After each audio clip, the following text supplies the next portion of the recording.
Hello and welcome to Cherry Street Chat, the official podcast of The Spectator. My name is Diego Dumlao and I'm the sports editor for The Spectator.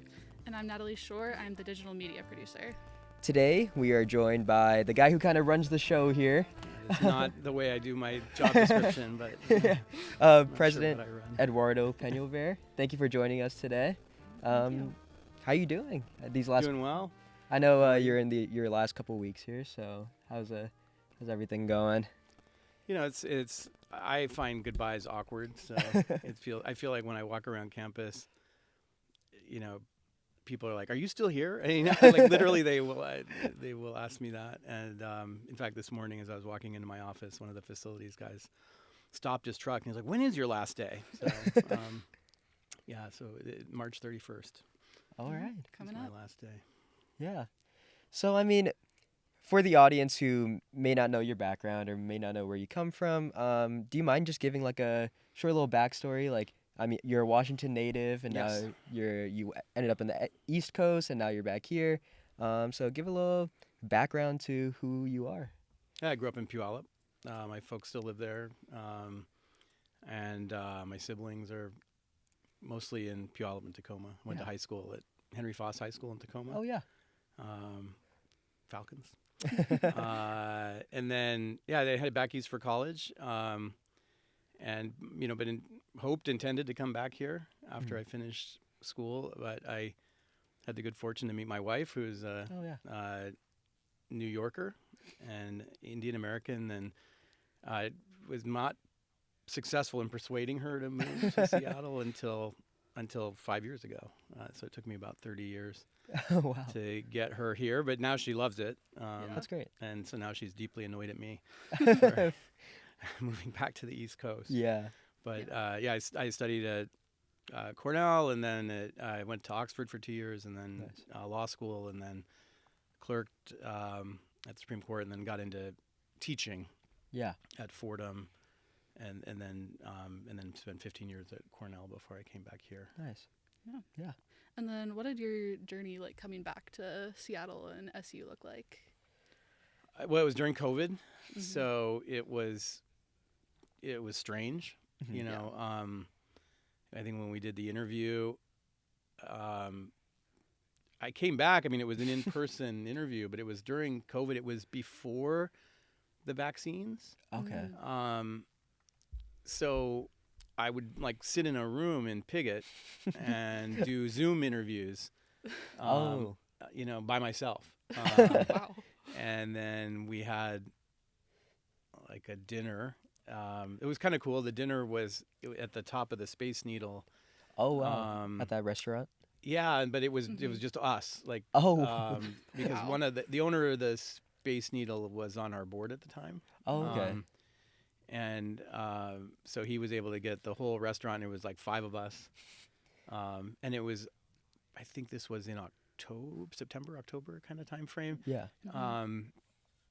And my wife came out with me that maybe sealed the deal, because she came out with me, went to that dinner, and it was one of these beautiful fall nights. Yeah. I think I have a photo of it on my phone. Like you could see everything in the, you know, the restaurant revolves around. So we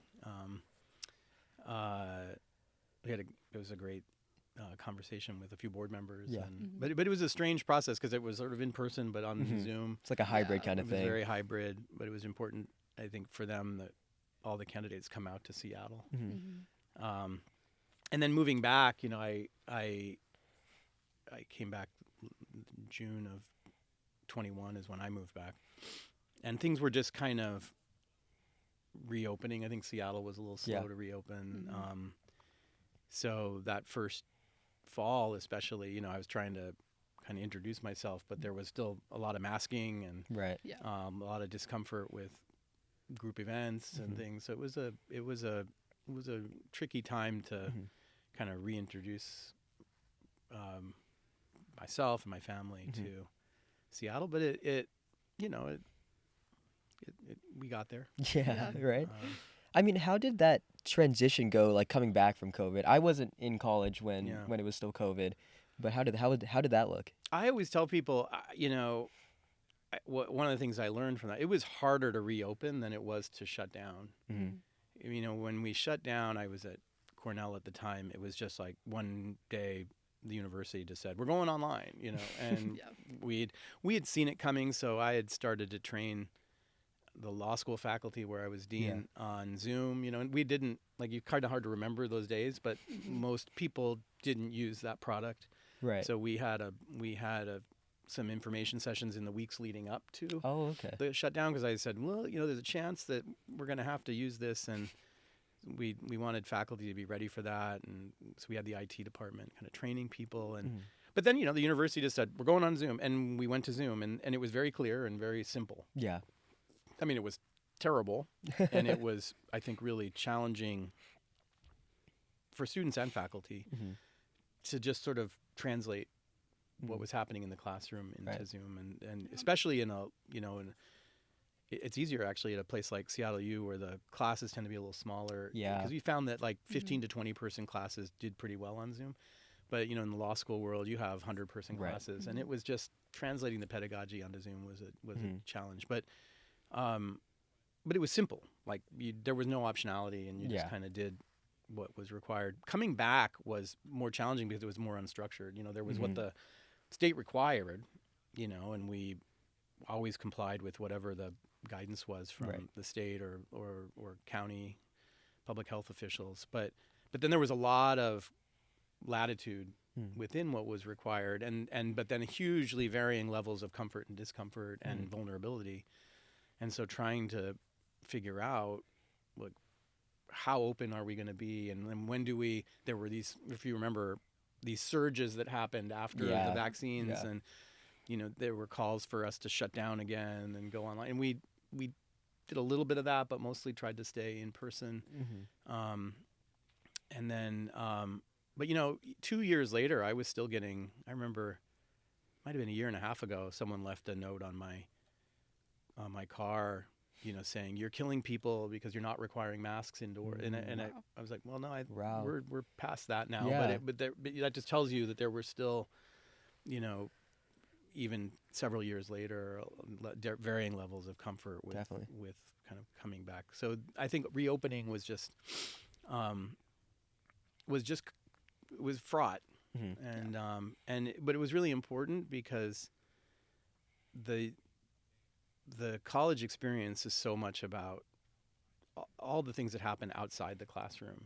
So you can replicate, more or less the classroom experience with Zoom. Yeah. But the real college, the reason people spend 4 years on a campus, or sometimes more, sometimes less. But the reason you come and pay all this money to be on a campus is the experience outside the classroom, in addition to the classroom experience. I mean, we have to have great academic experience in the classroom, but then it's all about the friends you make, the clubs you're participating in, the athletic competitions, the luau, all the different things that make a campus experience special, and that required us to reopen, but we had to do it in a way that was kind of respectful of where people were. It was a really tricky. That first year and a half, I think, was really tricky. Then it kind of snapped back after that.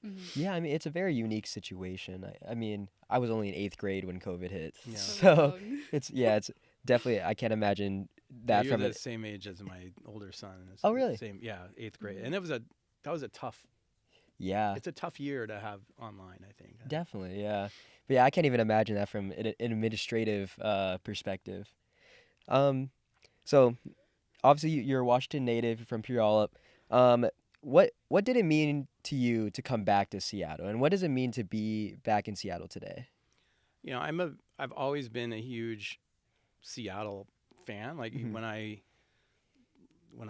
left, I'm always talking about it.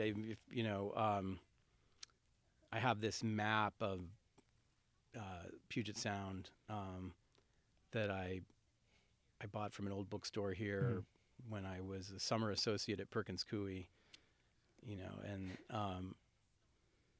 and it followed me around, Yeah. And so I was always a Mariners fan, always a Seahawks fan. Living in Ithaca, there weren't professional franchises, so my kids are Seahawks fans and Mariners fans, and it's always been a very special place to me. And so the opportunity to come back here and kind of sort of marry my professional life to that was really important and significant. And part of the reason I love Seattle, I don't know what the causality is here. I love underdogs, and Seattle's kind of an underdog city, and certainly the Mariners are an 100%. underdog franchise. I feel like if you're a Yankees fan, go do your thing. That's fine. It's like rooting for U.S. Steel. And I feel that way about like New York City. So I always had a chip on my shoulder about Seattle and being from Seattle, or the Seattle area. Puyallup. I mean, Puyallup's like the Seattle of Seattle. People in Seattle are always looking down at Puyallup.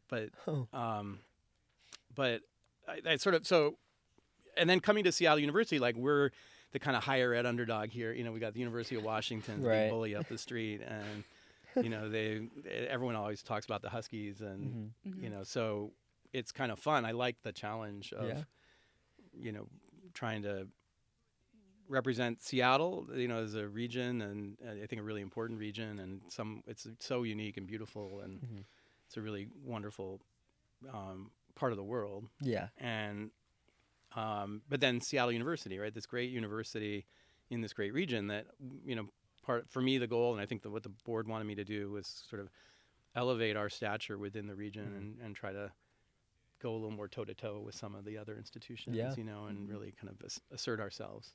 Hey, I mean, taking home Battle of Seattle last 2 years in a row. Yes, well, really it's 3 years because if you think back 3 years ago, it took a buzzer beater and double overtime to beat us. So 3 years that we've kind of taken it to the Huskies on the basketball court, and I love that. I mean, they, first of all, like anytime we beat them in any sport, they spend so much more money than we do on everything, and so when we can compete with them, it's meaningful, and I think we do. I love to get. There are a couple. One of my favorite events of the year is the Costco breakfast. I don't know. The Costco scholarship is this scholarship that, in fact, let's go and have lunch with the guy who founded that. But it's Jim Sinegal, who was on our board, and Jeff Brotman, who was on the UW board, were the co-founders of Costco. And so about 25 years ago, they started this scholarship fund that involves contributions from their suppliers. That then they split evenly between the University of Washington and Seattle University, and then we distribute that money to students. It all goes into financial aid.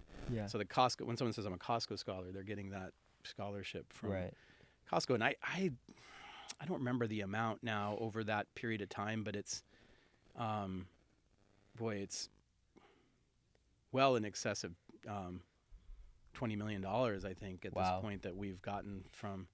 But it's split evenly, and then they have this breakfast, and the breakfast is very it's organized in a way where we're up on stage, and the University of Washington's up on stage, and their president speaks, and I speak, and they hate it. And I love it. It's one of my favorite, and I just think every time we're up on a stage like that, I think we compare so favorably. Our students speak, and they're always amazing. I think Diego. Not you, but the other Diego, yes. 2 years ago, or maybe 3 years ago, was our speaker at that, and it just gives the whole audience a chance to kind of, look, here's this great, here are these two great universities. Exactly. University of Washington's a great university, there's no question, but we're a great city, and we can have more than one. Definitely. And we're also a great university. So that's been like very satisfying coming back to Seattle and being able to work in an institution like this. As a Catholic. I really identify with the Catholic Jesuit character of Seattle University, and started my teaching career at Fordham, which is the Jesuit University in New York City, and so it's just been a great, for me, a really meaningful 5 years. Is there anything during your time at President that you've been most proud of being able to achieve? It depends on how, there are different levels of answer to that. So like I'm super proud of the band, I have to say. Yeah. The band, because we kind of talked about it. I guess there maybe was a band before, and then Yeah. there wasn't a Yeah. band, and when I got here, I just kept saying to the athletic director, like, we need a band. Like, we had a great. I love the drum line. Drum line is awesome, Yeah. but I just felt like we needed a band. There was a WAC tournament, maybe my first or second year, where we lost to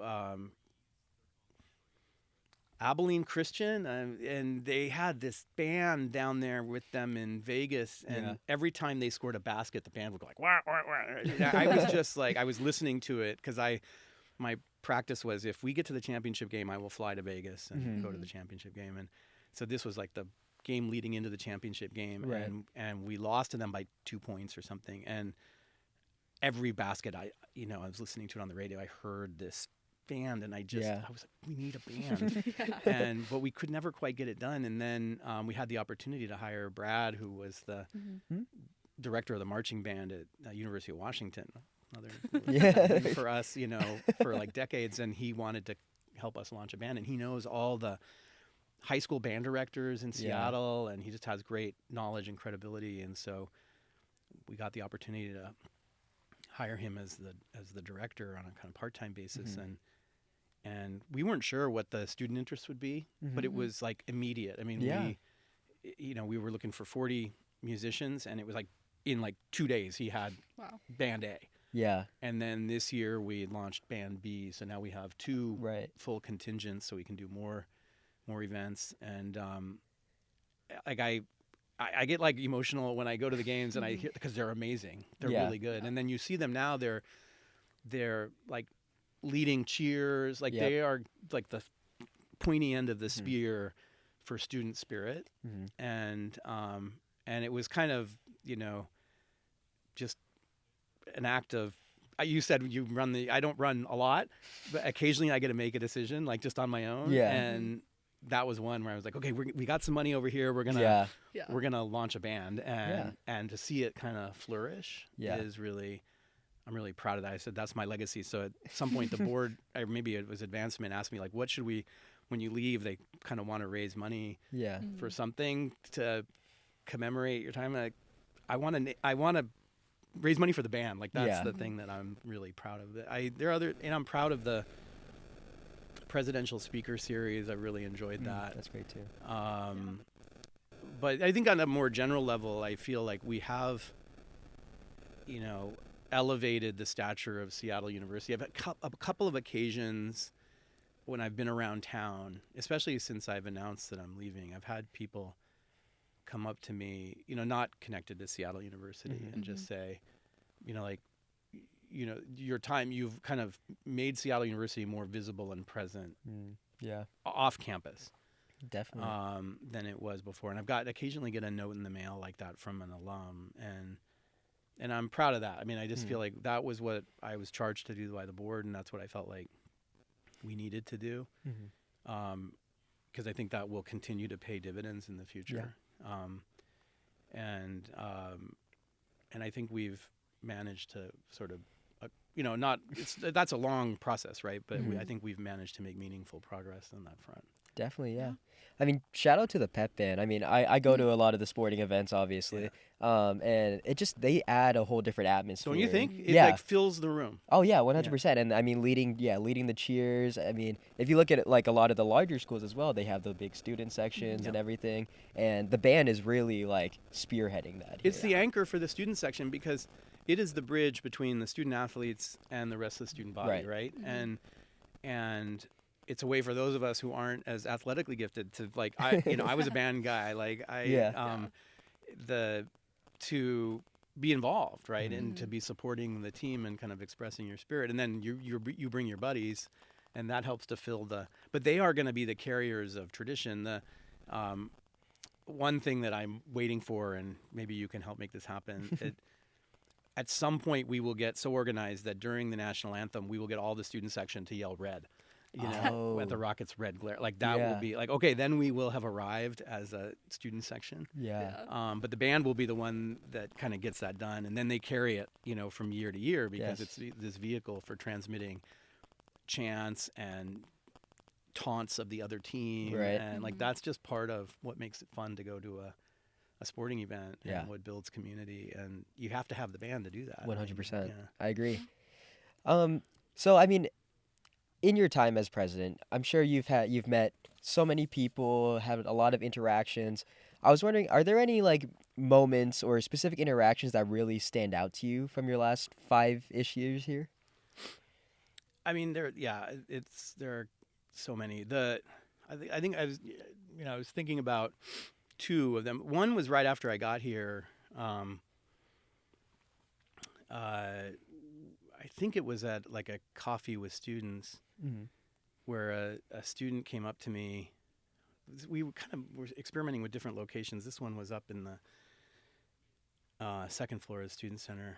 And the student came up to me and he said, like, why doesn't Seattle University sell contraception in campus store or something like that? I don't remember like where he meant it. And we talked about Catholic teaching, and we're a Catholic university, and hey, we're in the middle of Seattle, so it's like there are lots of places to buy contraception. We try not to do things that are directly contrary to the teaching of the church, and obviously Catholics have a whole range of views on that issue, but there's the church's position on it is pretty clear, and so we don't we try to operate ourselves in a way that. And he said, well, why is there a policy that student organizations can't distribute contraception? And I was like,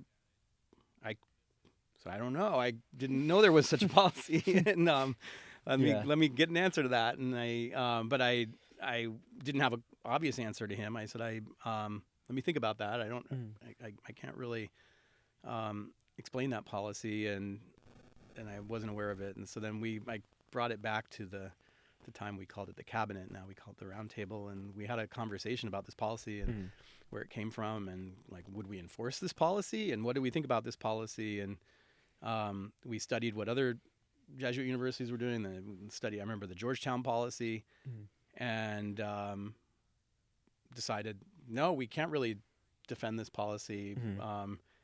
Students, as long as we're not using university resources, and as long as this is sort of part of the expressive freedom of a student organization, like, would we enforce this if a student organization were, handing out contraception? And we thought probably wouldn't enforce it. And and again, we saw other Catholic universities had adopted a different policy, and so we just changed the policy. But it was like a great kind of, the way the student approached me and talked about it was very, like, it was just a very thoughtful conversation, and challenging, obviously, but it kind of unexpected interaction that I really enjoy, because it forced me to think, and but he wasn't coming at it like, wagging his finger. He was like, well, why is it, and it was really, there was a curiosity to it that I really appreciated, and so that really stood out for me, and I continue to kind of think back on that.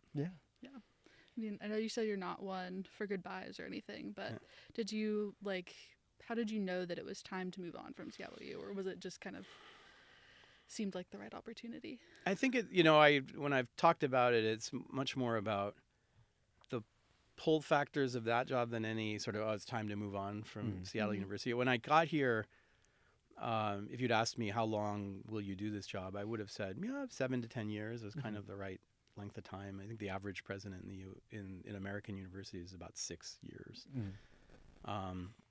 My initial term was for 5 years, and then it got extended a little bit.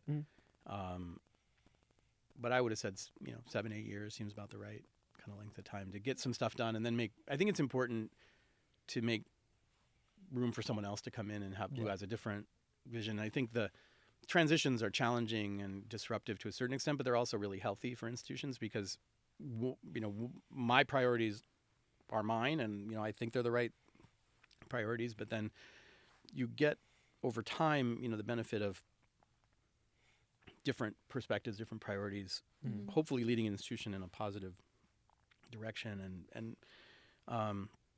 so I think you want, a reasonable cadence of stability and turnover.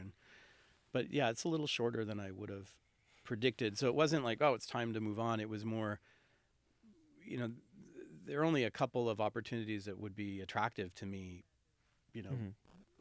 and Georgetown, obviously, being a Jesuit university, and at this time, when higher ed is under so much political attack, to be in the Capitol and kind of more engaged in directly in those conversations was appealing. And you don't pick those moments. So when they come, I sort of reflected on it, and it took me some time to come to the decision to put my hat in the ring. And when they call you, like I didn't reach out to them. They called and said, "Do you want to apply for this?" And I said, "Well, I don't know. Let me think about it." And one thing you have to do is write this. You have to write a letter to express your interest. And I told the search firm, "Let me have a week or two to write the letter, and if I can, then that'll be a sign that this is interesting." Because sometimes things you try to write something and it just what I say is it won't write. Like you can't write it, and then maybe you need to reflect on why you're trying to write that thing. Yeah. So I did that, and then I as I went through the process, I just thought if this doesn't work, then it wasn't meant to be. And even at the very end, as we were getting close to them making a decision, I remember talking to an advisor about this, someone I trust for advice, and they asked me kind of how I was feeling, and I said I actually feel really good either way. Like I feel really good. If it doesn't work, I'm really happy. That'll be clarifying for me because I really am looking forward to the work that we're doing here. Yeah. And then if it does work, then I'm also kind of happy with that. So that I felt a lot of freedom in thinking about that decision. So it wasn't so much like, oh, it's time to wrap this up. It was more, well, this is a great opportunity and to continue work in Jesuit higher education in a different context. Definitely. Yeah. So, I mean, coming up on the final question of the Q&A portion here, probably the question that everyone is wondering, will there be a Georgetown versus Seattle U basketball game? So I can't answer that, but I would love that. And it's very interesting. We are very similar schools in terms of our basketball Definitely cultures and trajectories because, we have never won a national championship, but we went to the Final Four back in the 50s. And then, we had Elgin Baylor. We had these great teams through the 60s. And we were a basketball powerhouse. We have this great history, and then we left Division I, and we came back into Division I, and we're getting back. I think Chris is doing a great job. We have an amazing team, but there's this sense of like we need to get back to those glory days, and I think we'll get there. But, there's ever since I've been here, I can't tell you how many times people ask me, "When are you going to build the arena?" And I'm like, "Well, that's a $130 million project, and if you have $75 million to get us started, I would entertain that conversation." No one ever brings the $75 million, but the number of times I've had to talk about the arena, it's literally like we never go a month. In fact, I just got an email about this yesterday. Georgetown has a similar experience, right? They won the national championship back in the 80s. The John Thompson era is kind of their golden era. Patrick Ewing is their Elgin Baylor, but they've been on rough times, for the last couple decades, and they've only made a couple appearances in the tournament, and they haven't gone in a few years, and so they're trying to get back to it as well. And I like as soon as it was announced that I had this job, I started to get tagged on Twitter by alumni like asking me when I'm going to build the arena in Georgetown. They were trying to get me to I'm not even the president yet. They wanted me to buy some hotel property, across the Key Bridge that was for sale and that was going to be demolished and build the arena there. And I said, look, I'm not even there yet. I'm not going to build an arena before I get there for sure. But it's interesting how similar those conversations are. So yes, I think it would be wonderful to have some kind of game between the two schools. We do some, good non-conference games in the season. I think that would be an interesting one. We've played Duke. We've gone to the East Coast for those. Right. I've been an advocate of a Jesuit tournament, Thanksgiving weekend kind of thing. There are all these tournaments. There's one in in Hawaii that we've gone to. There are Yeah. always these great, non-conference tournaments that happen, and I think having a Jesuit Division I basketball great. tournament would be Mhm. awesome. And we have, so many great teams, Marquette and Creighton and Yeah. Gonzaga and Yeah. Santa Clara and USF and, just Georgetown, Boston College is not so good in basketball, but some really good basketball schools in there. Yeah. And you could have I think you could have a really compelling Competitive tournament. tournament, yeah. And I think you'd get, some good media attention. You can brand it. I don't know how you would brand it, but there would be something there. Yeah. So I'll work on that. I am, try to bridge the two coasts a little bit. Right. Yeah. Yeah. Well, that's gonna be it for our Q&A portion. The next portion will be short, but I know you have a meeting right after this. So, we normally do a fun segment in every podcast, and today, I'm gonna ask you a few Mariners trivia questions. Oh no! Wow, We've- that could be embarrassing for me. Okay, I hope I'm. We've had conversations before about the Mariners and Yes. stuff, so I wanted to test your knowledge a little bit. Yeah. Okay. Okay, all right. So the first question, which Seattle sports commentator coined the term "bring out the rye yeah. bread and mustard, grandma? It's grand salami time"? That was Dave Niehaus. Yeah. Yeah. Yeah. Dave Niehaus he was just a hero of mine. I make my kids listen to the the double, his call of the double. Oh, in Wow. 1995. Yep. And I every time I hear it, I start crying. He's amazing. Yeah. Yeah. He's in the Hall of Fame as a broadcaster, Right. Baseball Hall of Fame. And Rick Riz also amazing. And Yeah. This is his last season coming up. So, Yeah. Yeah, we've had a series of good broadcasters. Definitely. Yeah. All right. Yeah, Well, they're- 1-for-1 there. Second question. Who is the only Mariners pitcher to throw a perfect game? Oh, that's Felix. Bonus points if you can get the year. Oof. I know I was in Ithaca. The year, boy, it was 2000s. Yeah. I want to say like 2010 or something around there. or Close. I mean, that's the decade. It was 2015. 15. Okay. 15 against Yeah. Tampa Bay. Yeah. Yes, yeah. I know it's King Felix though, but yeah, the year, that's a good. Okay. Cool. All right. So last question here. Which Mariners flamethrower was infamously known for hitting a bird with a pitch midair? I believe it wasn't regular season. I think it was Yeah. during spring training. Was that Randy Johnson? Yeah. Was it? Okay. That was Randy Oh. Johnson. Yeah, it was back in the 90s during spring training. Yeah. He was throwing a pitch, bird flew Yeah. midway, hit the bird. Wow. My favorite Mariners bird story is the eagle that dropped the salmon. Oh, This happened last year. Wow. that was I last think year? it was last year, right? Dropped the salmon in the That's very in the Seattle. outfield. Yeah. Yeah, no, it's like the most Seattle thing ever. Yeah. I think it was last season. It might have been the season before. Maybe, yeah. But Mhm. yeah. Did you hear that Hitting- one or the Paxton one where the eagle landed on his shoulder? Wow.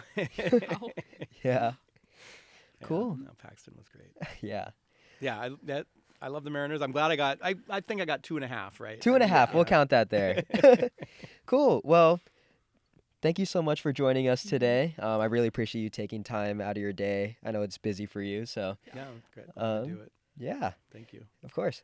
Well, thank you for tuning in to this week's episode of Cherry Street Chat. As always, be sure to check out our episodes on YouTube, Spotify, and Apple Music. If you don't already, check out our Instagram profile for more updates on the Spectator, and check out our website at seattlespectator.com. We have a tradition here at Cherry Street Chat where at the end we look into the camera there in the middle and we say, "See you next time on Cherry Street." See you next time on Cherry Street.